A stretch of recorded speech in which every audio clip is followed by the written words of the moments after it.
After my husband caught me cheating with my boss, 8 years have passed.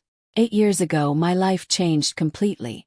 It was the night my husband, Tom, found out about my affair with my boss, David.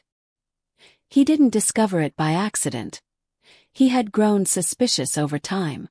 The late hours at the office, the sudden business trips, and the emotional distance between us, everything added up. But nothing could prepare me for the look on his face when he finally confronted me with the truth.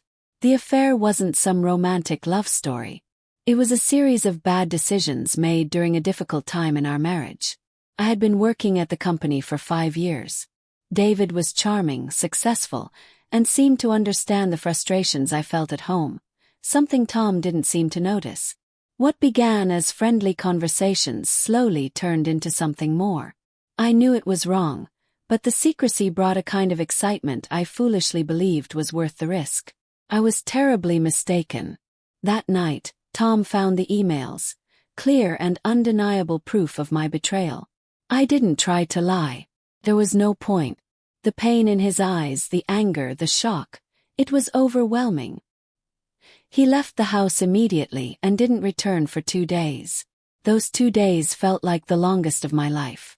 When Tom came back, it was only to pack a bag and leave again, this time for good. In the months that followed, everything felt like a blur.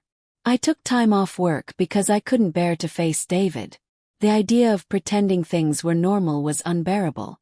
Tom filed for divorce soon after, and I didn't fight it. I had broken our marriage, and there was no way to undo the damage. I moved out of our house and rented a small apartment on the other side of town. It was a place where no one knew me, and for the first time I liked it that way. The divorce was finalized 6 months later. We didn't have children, so the process was simpler legally, but emotionally it was incredibly painful. Our families had known each other for years, and the impact of our separation spread far beyond the two of us. Friends chose sides. Some didn't choose at all, they just disappeared. The loneliness was crushing, but I knew I had caused it. Eventually I returned to work, but not at David's company. I resigned. I couldn't take the stares, the whispers, or the judgment from my coworkers. I found a new job at a smaller office, where no one knew my history. It felt like a clean slate, but the guilt and shame still stayed with me. I threw myself into my work to distract my mind. But no matter how busy I was, I couldn't forget what I had lost. I had destroyed the one thing that truly mattered. In the years that followed, I began trying to rebuild my life. I went to therapy to understand why I had made such harmful choices, why I had thrown away my marriage for something so empty. It wasn't only about the affair. It was about all the problems that had built up long before David was part of the picture. I realized that I had failed to express my feelings to Tom. Instead of working through our struggles together, I chose the easier, but far more destructive path. Meanwhile, Tom moved on. From what I heard through mutual friends, he started dating again about a year after our divorce. Eventually, he met someone serious. Her name was Emily.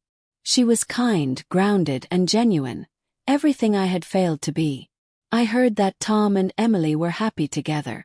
And honestly, a part of me was glad he had found someone who could give him the stability I couldn't. 3 years after our divorce, I saw Tom again at a friend's wedding. It was the first time we had seen each other since everything had happened. We exchanged polite greetings, but there was a distance between us that felt impossible to cross.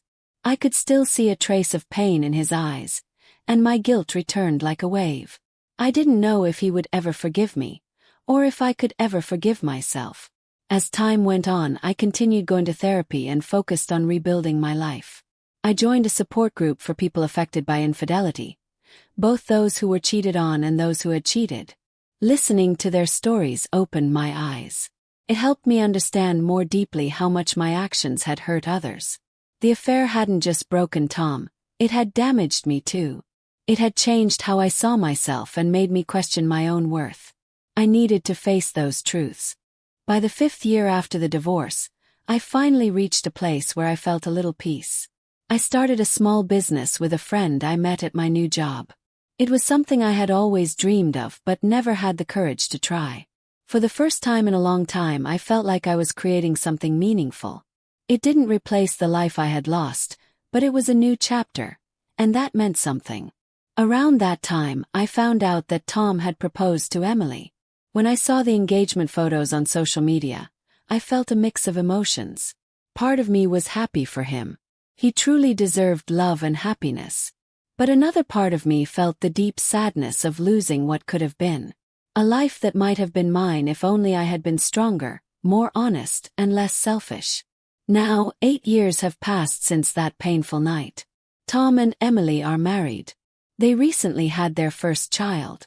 When I heard the news, I sent them a card with my congratulations and best wishes.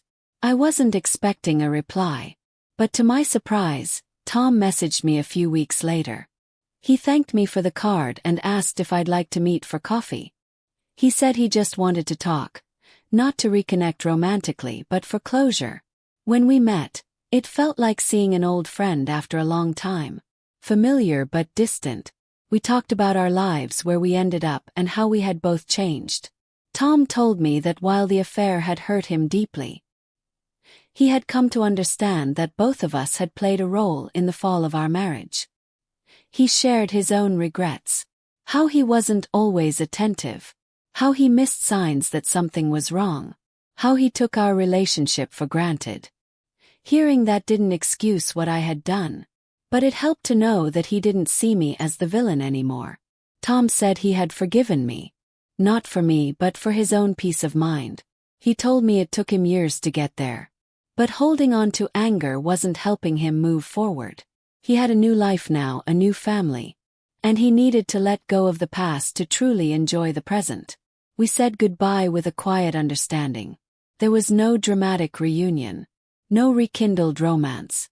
Just a calm acceptance that we had shared a part of our lives together.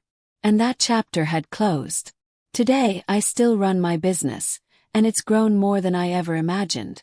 I've started dating again. But this time I'm more careful and more aware of what I want and need in a relationship.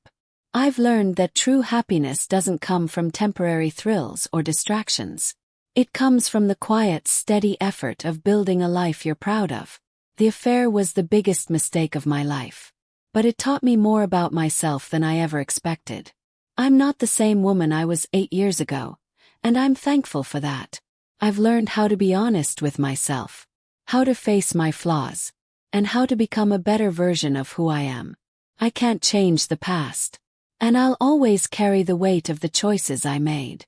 But with each passing year, that weight feels a little lighter. I've realized that even though I lost my marriage, I found something else. Myself. And sometimes, that's the hardest and most valuable discovery of all. Thanks for watching. Please like, comment, and subscribe for more real-life story videos.